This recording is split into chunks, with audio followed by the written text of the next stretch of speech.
If you're going to have long-term success as you adopt a new way of eating, you're going to need accountability. You're going to need support. You're going to need to take into consideration affordability and do what you can to make it affordable. You need to consider your lifestyle impacts, both positive and negative.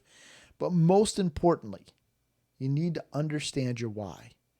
You need to be doing this for the right reasons, not jumping on a fad. I'm your host, Brian Wells, and I'm a fourth-generation homesteader. Since 2008, my family and I have been homesteading here in beautiful upstate New York. In 2019, I launched the Homestead Journey podcast to help people just like you get started and find success on their journey towards self-sufficiency, self-reliance, and sustainability. This is the Homestead Journey, and this is Season 4.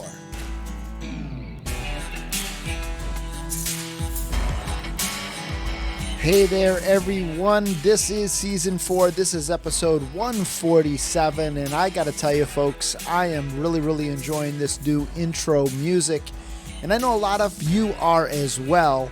I got a lot of positive feedback from that this week, and so thank you so much for reaching out to me.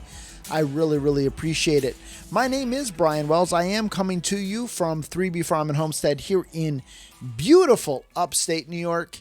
And folks, it is so good to be back and sharing with you about homesteading here on the Homestead Journey podcast. Now, one other piece of feedback that I did get this week from people is that they have found the transition music to be a little bit on the jarring side. So I am going to switch things up today. I'm actually going to try a little bit of different transition music out, and just let me know. Give me your feedback as to whether you like the new transition, if you want the old transition music back, or if I'm way overthinking this. But at the end of the day, I want this to be as pleasant of an experience from an auditory perspective as it possibly can be, given that I have, I have a face for radio, but I'm not quite sure I have that deep voice for radio.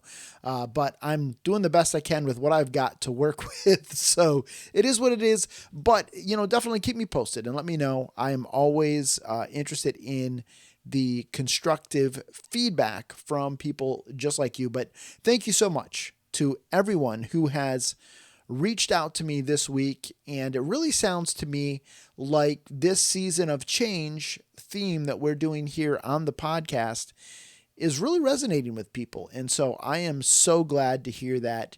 If you want to reach out to me, brian@thehomesteadjourney.net is my email address. So feel free to reach out to me and let me know, positives, negatives. And, if you want to reach out to me on any of our social media accounts, all of those links are in the description. Glad to hear from you, but thank you so much. And very excited to be back again here with Season 4. Let's jump on over to this week's homestead happenings, and I'll let you know what a little bit we've been up to here on 3B Farm and Homestead.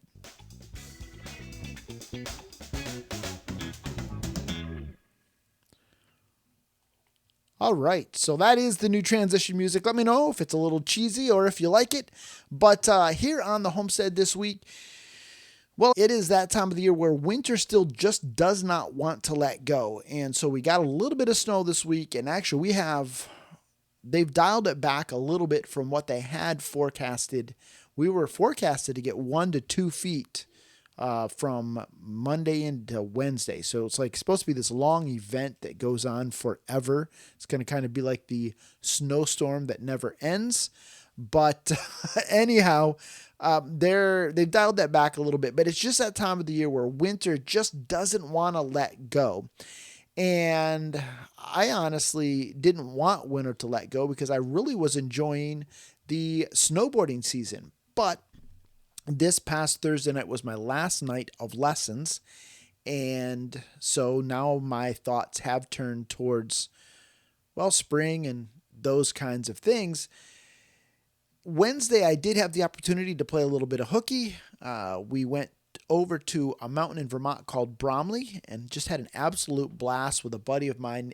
His name is Matt. And we I think, got in 22 runs, or no, I think 20 runs and 22 miles total ridden. I've got an app on my phone that tracks that. So that was a lot of fun. But again, now my mind is really starting to switch over and think spring. And while not a lot went on this week here on the homestead, one of the things I did want to share with you is something that I've been working on since last fall, and I am very excited about. And that is that I am working with our local fair, the Washington County Fair, the best fair in all of fairdom. Yes, it is.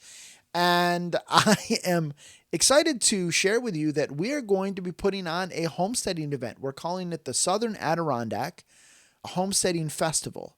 And it is going to be taking place the weekend before Memorial Day. So that's going to be May 19th and 20th, I believe.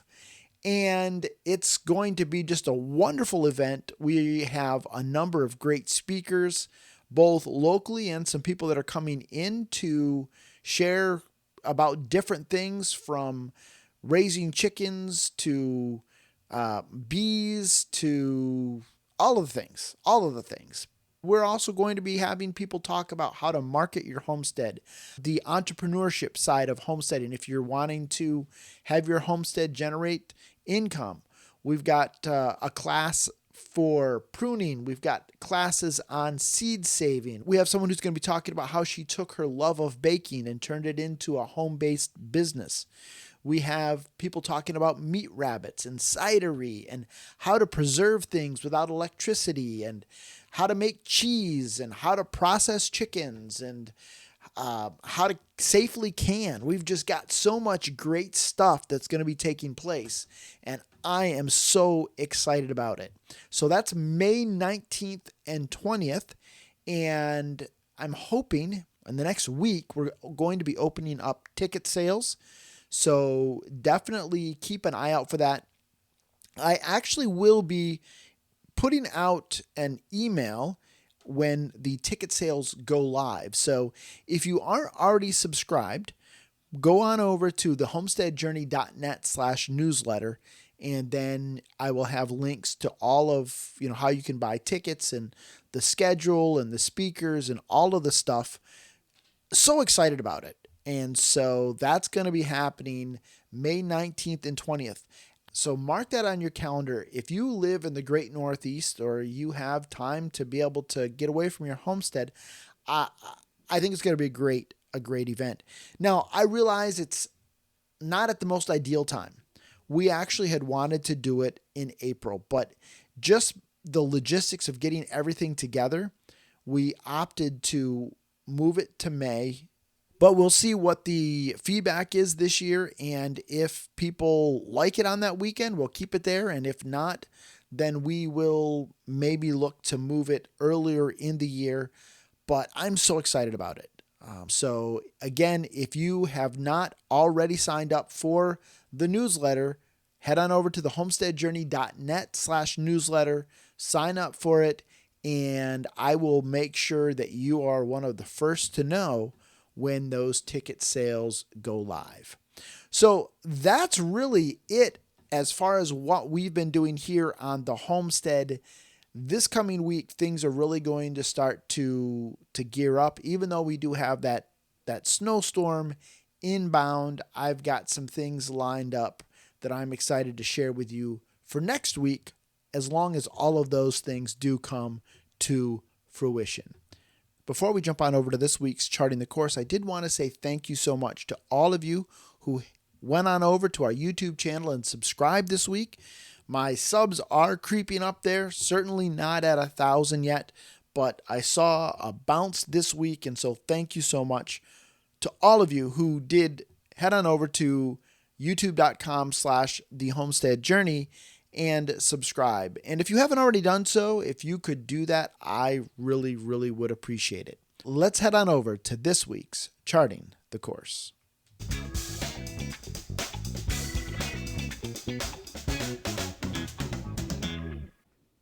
I am joined here in the studio today by none other than my lovely wife, Bonnie. Hi. Hey, welcome. Glad to have you. If you've been a long-time listener to this podcast, certainly Bonnie is no stranger. And this season, Bonnie will be joining me quite a bit more here on the podcast. And so I'm very, very excited about that. Thank you so much for joining me. Thanks for having me. And you're kind of the reason, well, in part, a big part of the reason why we are experiencing one of the major changes here on the homestead. And that is the fact that we have fairly recently, within the last several months, adopted the Mediterranean diet. And that's all your fault. Yes, it is. Doc said, why don't you try the Mediterranean diet? And so we said, yes, Doc, 3 bags full, right? But that's going to be a subject for a future episode.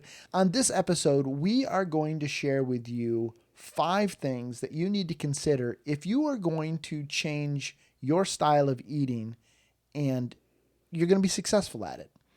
One of the things that really does draw people to homesteading is the ability to raise and grow their own food and to have some food security and to eat a healthier diet. That's something that has been a big part of our way of living. And, well, certainly at times we've been better at it than others. Yeah. That certainly has been a driving factor, is to just eat a little bit better and eat a little bit more healthy. And so I certainly think that's something that draws people to homesteading, just this concept of raising and growing their own food. What do you think? Yeah, they choose to do homesteading and growing their own food because they know what's in it and they know what's not in it. I think for me, that's one of the big things, is that I know what's not in my food. That's just, in some ways, I think that's more important to me than knowing what is in my food. But there's a whole host of reasons that draw people to the idea of homesteading. And as we said, a big part of that certainly is the food component. So certainly we want people to be successful in that journey, right? That's the whole goal of this podcast, is to help people be successful on their journey towards self-sufficiency, self-reliance, and sustainability. And we want people to be successful, whether it's getting into homesteading or if it's choosing a different style of eating. We want people to be successful in that. And one of the big terms that we use when we think about styles of eating is, it's kind of a 4-letter word, right? Diet. Diet. Oh, come on! Yeah, it's almost like a curse word to us in our society, is it not? Yeah. Not fun. Definitely not fun. But a big part of that is because a lot of times when people think about dieting, they think about limiting what they can eat. And it's just kind of got this negative connotation because it's like, it's no fun. I can't eat the things that I want to eat. The foods that I can eat, they suck. They're nasty. They're tasteless. It's kind of misery. And it doesn't have to be that way. But part of that is because we look, I think, sometimes at diet maybe in the wrong way. So before we jump into the 5 things that you need to know to be successful when changing your style of eating, I wanted to kind of define some terms, because I kind of break things down into like 3 categories. And I'm not a dietitian. You're not a dietitian either. No. we're people that like food, and sometimes, at least speaking for me, I'm not gonna, with age comes wisdom. I'm not gonna speak for you. That's right, because you want to be happy. That's right. But sometimes maybe we like food a little bit too much. In fact, a couple of years ago, I was at the doctor's and there for a checkup, and the doctor said to me, I can't remember if it was the doctor or the nurse. I think it was a nurse. I stepped on the scale and she said to me, Mr. Wells, you're not obese, but you don't need to gain any more weight. Unfortunately, I did not heed the advice. But certainly there have been times when I've liked food way more than I should have. And I've needed a diet, but I kind of look at a diet from the standpoint of something that you do temporarily, right? You go on a diet for maybe to lose weight for that summer beach bod, want to slip into, the vacation clothes, whether it's your teeny weeny, itsy bitsy yellow polka dot bikini. Or did I get that wrong? Whatever. Whatever. Like, I just will not be wearing it though. Oh, man. I need to come up with a...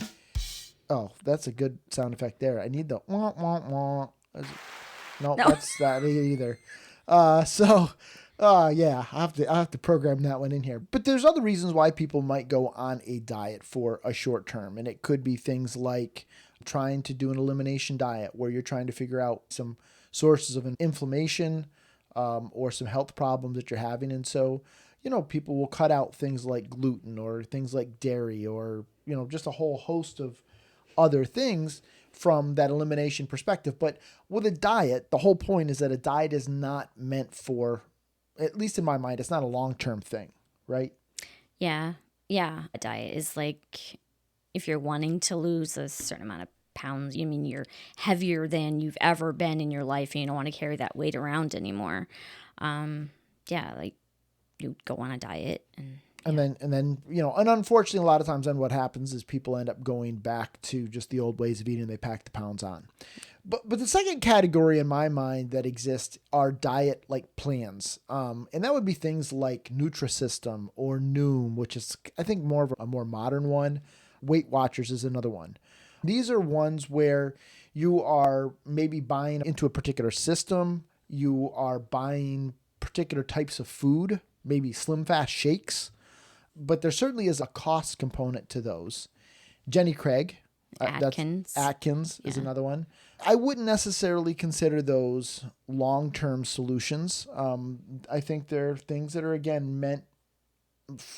I think most people aren't going to be able to afford them long-term. I don't know. What are your thoughts on that? Yeah. And they're going to get sick of the food, I would think. Yeah. I don't know. It doesn't sound too, good to me to be eating bars and drinking shakes and, you would definitely feel like that you were being punished, I guess, or put on being punished. I don't know, an elimination diet for sure. Yeah. Oh, come on. Yeah. No. Yeah, and I'm not talking negative about those. If you've been on Jenny Craig and it's worked for you, if you've been on Noom and it works for you or whatever, I certainly am not bashing them. And I don't even know what they cost. They may be very, very reasonable. But certainly if you're looking to be more self-sufficient, more self-reliant, more sustainable, I certainly don't think those diet plans fit within that, at least from my perspective. You're talking a lot of processed food. You're talking a lot of foods that are shipped in from other locations, and you really don't have great control over what goes into them. I'm not saying that they're bad. I'm certainly not saying that at all. But, again, from a homesteading perspective, and especially from a long-term perspective, I don't see those as being sustainable. That's just my personal opinion. Yeah. And I think, like each one of them would have a different artificial sweetener in there. Yeah, definitely potential. A lot of maybe chemicals because in them. That's what makes them, less calories. So, again, not bashing them, but certainly in the context of a homestead journey, I'm not sure they fit well. But there is a concept that was rather new to us, and that is a concept. We discovered this once we got into the Mediterranean diet, and we were started diving into that, trying to understand it. We got into some groups on Facebook, and we ran across an acronym, WOE. Now, what does WOE stand for? Way of eating. What does that mean? Why do I like the term way of eating better than the term diet? Because you're choosing to change it, and it's change the things you eat. You're going to eat differently, and it's more long term. You're going to make it a lifestyle for you. Yeah, I think that's a key word there. It's lifestyle. It's really looking at food differently, I think. And it becomes this way of life. We call it way of eating, but it's really a way of life. Really, it ends up becoming more than just I can't have this or I can't have that, but really the goal is to change the way you look at food. And so I think within the concept of way of eating, that's where you would run into things like vegetarian, veganism, carnivore diet. I'm trying to think of some of the other big ones. Gluten-free. Yeah, gluten-free as a big one. Paleo, keto. I'm not even going to be able to name all of them. But then there's the DASH diet, the Mayo Clinic diet, and then, of course, the Mediterranean diet. And certainly we're not going to go into all of those. Again, we're not dietitians. But all of those come at this from a more holistic approach, at least in my mind. Now, some of them are elimination diets, like you are eliminating things like carbohydrates. So you're on a low carb diet, or, sometimes you're on a high carb diet, kind of depending on the diet that you're on, a lot of meat, no meat, all of them have their nuances, but at the end of the day, it just comes down to a way of eating. And so from my perspective, and maybe it's just mind games to me, that's certainly a more positive thing than that 4-letter word diet. Yes.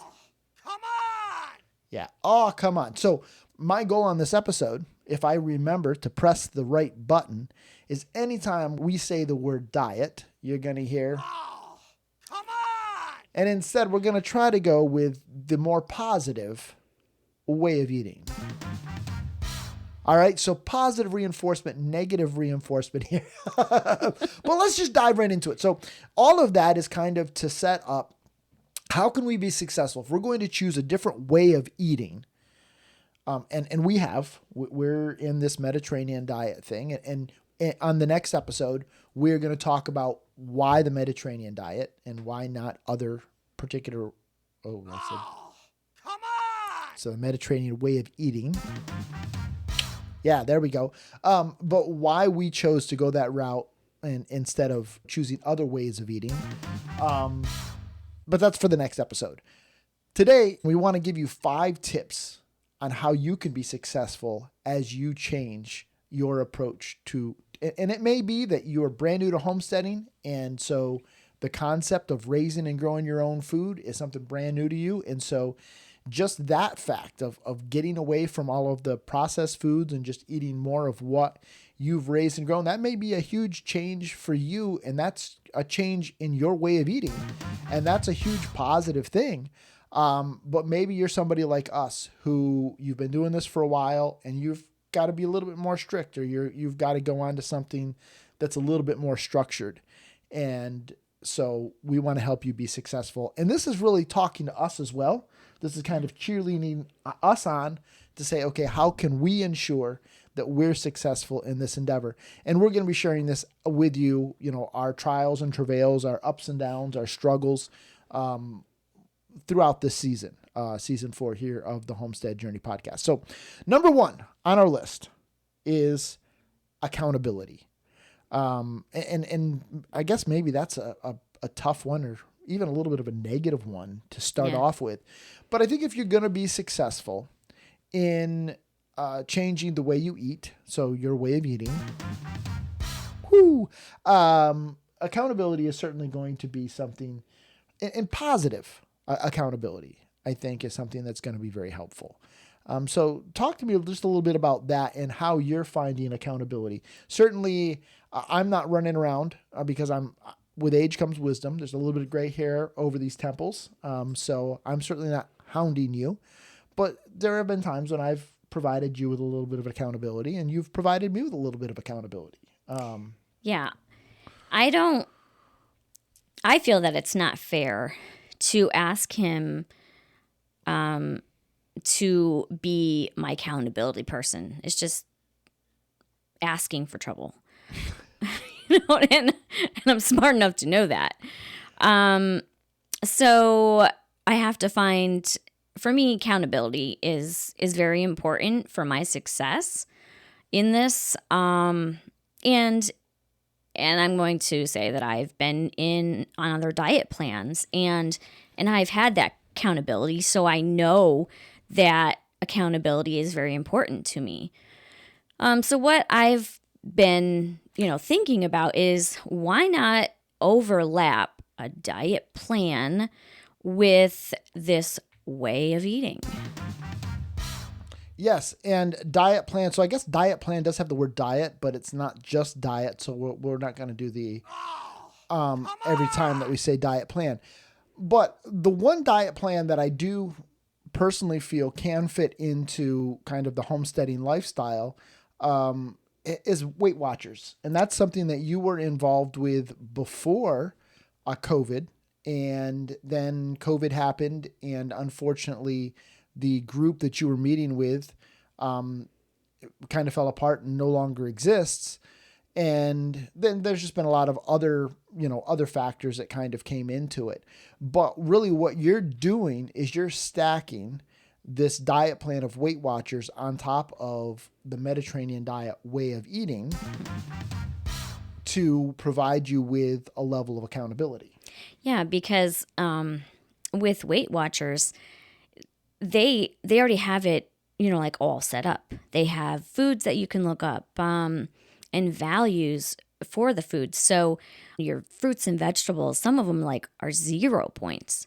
And like sugars, they're going to be higher in points. And so it's going to cost you more. And so you're going to tend to stay away from those.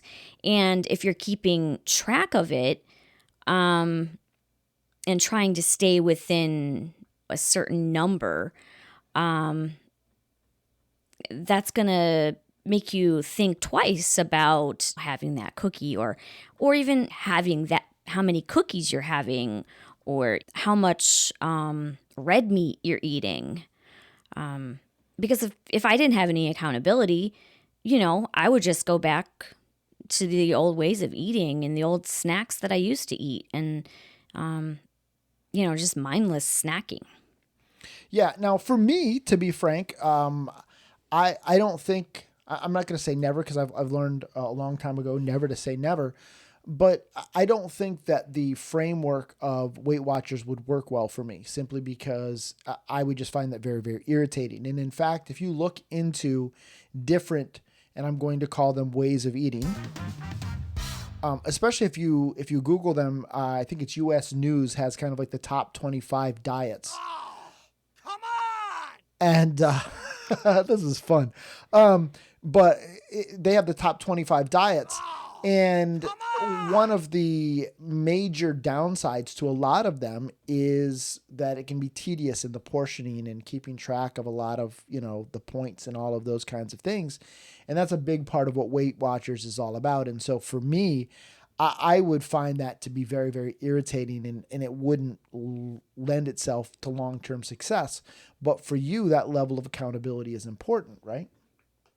Yeah, and I was very successful in losing weight and having more energy and exercising more just through the accountability that brought, like through the meetings and through the online keeping points and things. And certainly, I don't want anybody to think that this episode in any way, shape, or form is sponsored by Weight Watchers. Now, if Weight Watchers wants to sponsor this episode, certainly hit me up, Brian at thehomesteadjourney.net.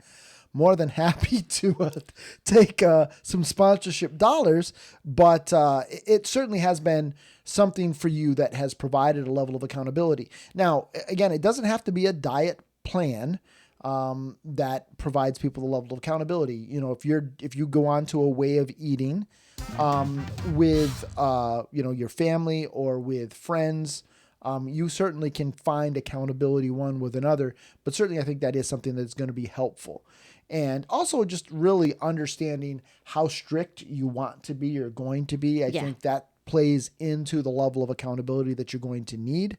But certainly step one, or I guess item number one, if you're going to be successful, in my opinion, in our opinion, is that you do need a level of accountability. The second thing on our list is support.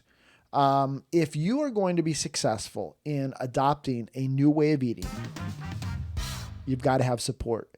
And I'm certainly not going to break my arm trying to pat myself on the back.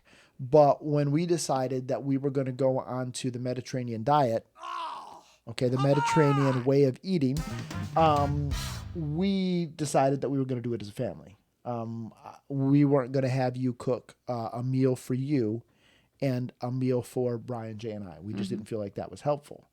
And so we have tried to jump into this and be a support system to you from that regard. And I think that's something that if people want to adopt a particular way of eating, they need to have that kind of support. You know, if you've got a family where somebody's trying to do paleo and somebody else is trying to do keto and somebody else is trying to do, you know, veganism and somebody else is like, it just gets very, very confusing. For sure. You know, and I think it's going to be very difficult for anybody to achieve success. Yeah. Our son, he is even on board with this somewhat. I was trying out the new recipes and everything. He said, "Oh, Mom, this is so good. Where did you get this recipe from?" And then I kept for like a week. I was doing like trying different recipes and whatever, and I tried not to use that 4-letter word, diet. Oh, come on! Because in the past, he did not respond very well to not having the Doritos in the cabinet and things like that. So I was kind of tiptoeing around that. I said, you know, we're going to just start eating, you know, like they do in the Mediterranean. And these types of meals are going to be what we're going to be eating. And then I tried to explain to him, you know, and he likes most of the meals he likes and he's on board.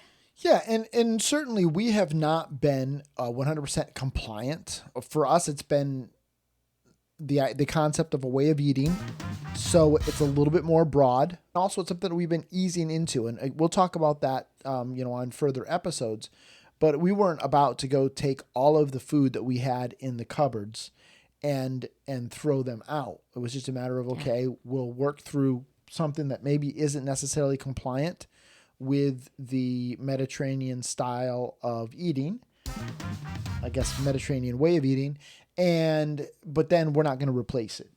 And we're going to talk on future episodes about how it's affecting what we're going to raise and grow on the homestead this year, because certainly what you want to eat, and I've talked about this in the past, you know, raise and grow what you're going to eat, what you like to eat. And so I'm going to try to take my own words of wisdom and apply them, but to really focus more on growing the things that are within, you know, the realm of the Mediterranean way of eating. And also being more intentional, like how we preserve them, whether it be drying them, freezing them, canning, because we found that since we didn't do that last year, to match this way of eating, it's been pretty expensive. And I feel horrible about going to the store and buying a pepper or like zucchini. I'm like, wow, I could have grown that in the garden or more of that in the garden. That really leads well into the third thing you need to consider if you're going to be successful long term, and that's really affordability. Affordability of either a diet or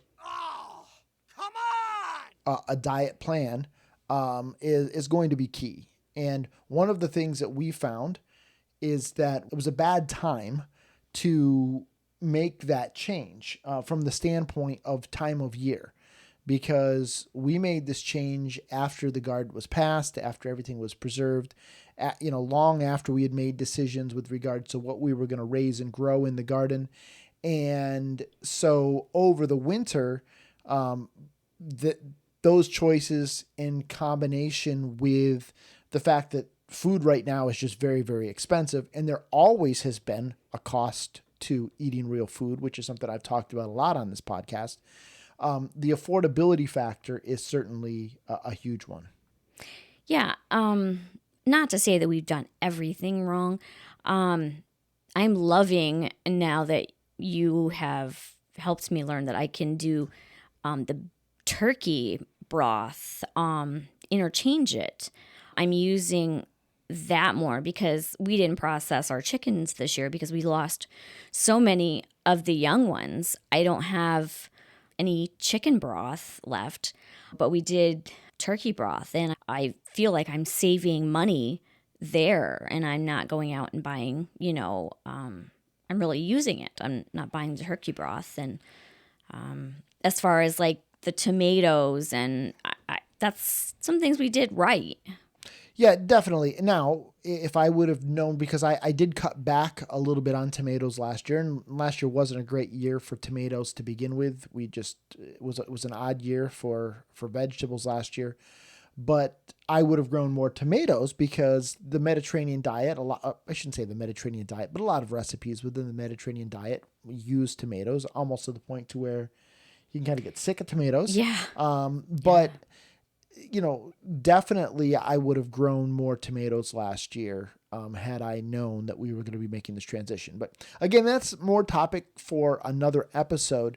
The fact is, regardless of whether or not it's a Mediterranean diet or whether or not you're doing, keto or you're doing paleo or you're doing the carnivore diet or vegetarian or whatever it is, whatever particular way of eating you are following, the fact is that homesteading, I think, can play a role in the affordability factor, especially if you are wanting to eat high quality, fresh ingredients. And so there's going to be some things that we're going to change this year. And again, we're going to share them on future episodes. There's going to be some things we're going to add, we're going to take away here on the homestead. We're going to do some different ways of growing things here on the homestead, but all in an effort to drive the cost of this way of eating down.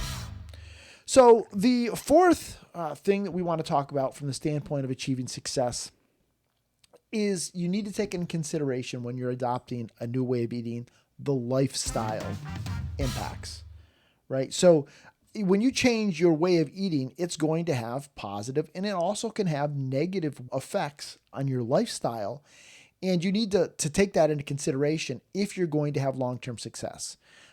If you are somebody who finds the way of eating to be a drudgery, or you're following some kind of a diet plan and you find that to be a drudgery, your chances of a long-term success, I mean, it's just logical. I'm not really breaking any new ground here, but it's just logical that your chances of long-term success are going to be probably slim to none. Yeah. And when you lose that weight, you're not going to maintain it if that purpose of losing weight. Yeah. If your goal is to lose weight, you're probably just going to pack it back on because you're going to fall off the bandwagon. You're going to go back to bad habits. Maybe it's going to be one bag of Doritos comes in and then it's 2 bags of Doritos. And then, whatever it is, whatever your particular vice is, you're going to fall. And again, level of compliance and so on and so forth, that's totally up to you. This is a no judgment zone here. But certainly we want you to have long-term success. And so you have to factor in the effects that these things are going to have on your lifestyle. And are you willing to make those changes? Now, sometimes you have no choice. Sometimes there is a health reason, there's an allergy or whatnot, and you have to do what you have to do. But by and large, you really do need to think through before you jump on the bandwagon of any particular way of eating, what the positive and the negative impacts are going to be on your lifestyle. Yeah, and I feel like there are enough examples or ways of eating out there that you could find one that fits you or like create your own. Yeah. There's nothing wrong with that. Yeah, no, that's definitely a great point. We're certainly not advocating, we've chosen to follow the Mediterranean way of eating. I avoided the D word there. Since we've chosen to follow that, we're certainly not advocating that everybody else do that. That's what we've found is we feel is right for us. And was suggested to us? It was suggested to us, almost prescribed to you. We're certainly not saying that's the way that you have to eat or It's just that's what we've chosen to do. And so I think it is important to figure out what's important to you. And that really leads into our final point, and that is, and this is something that Weight Watchers was very, very keen on, and that is understand your why. When you choose a way of eating, you've got to understand your why. Yeah, because if you don't keep that in the forefront, you're going to easily slip back into what you've always done, into your bad habits. But if you remind yourself of your why you're doing that, and you're seeing success and accomplishing those goals, you're going to keep doing it. Definitely.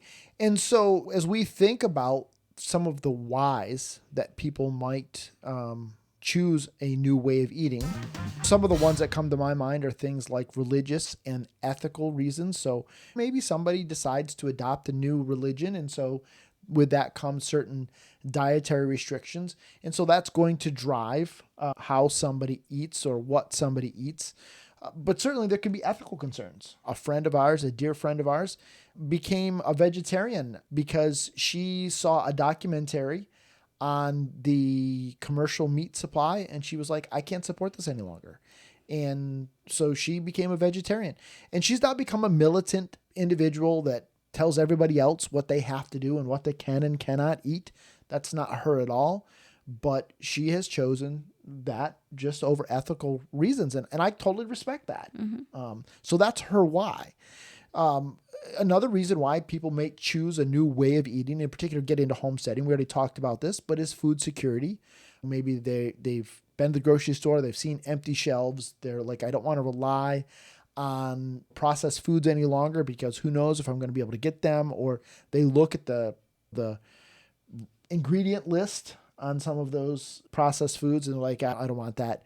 But certainly food security or a desire for a healthier diet certainly could drive somebody to choose a new way of eating. Another major driver, and this is one that we've already talked about, and that's weight loss. I think, that really does play into a lot of people when they decide that I've been packing on pounds and I'm not doing this anymore. They go to the doctor and the doctor says, Mr. So-and-so, you're not obese, but you don't need to gain any more weight. But they may be obese and they're like, no, I'm done with this. I've got to take better care of myself. And certainly for me, as we went on this, the whole weight loss thing was not a consideration. I was doing it more to support you, but I've lost weight.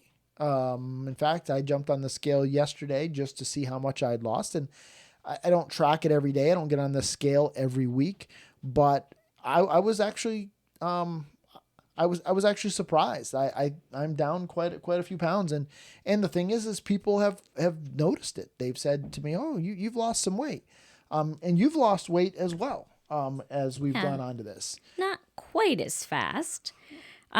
But and it's not a race. It's not a competition. No. But that certainly is a component to it. Yeah, and as you lose the weight, other things, blood pressure goes down, your blood sugar changes. If you have diabetes, that changes, and you have more energy. So yeah, that's helpful there. And that really leads into the fourth reason why people might want to find a new way of eating, and that's health-related things. So people may find that they have a gluten intolerance, or gluten sensitivity, celiac disease, or lactose intolerant. Rachel, our sister-in-law, I guess we should say, she's lactose intolerant. So that affects, what she can eat from the standpoint of, dietary things. And in your case, it was that you were diagnosed as pre-diabetic. And so that was a health concern. When the doctor prescribed this, as a way of eating, I was like, well, if that's what the doctor says and that's going to help keep you around, then I'd like to probably keep you around.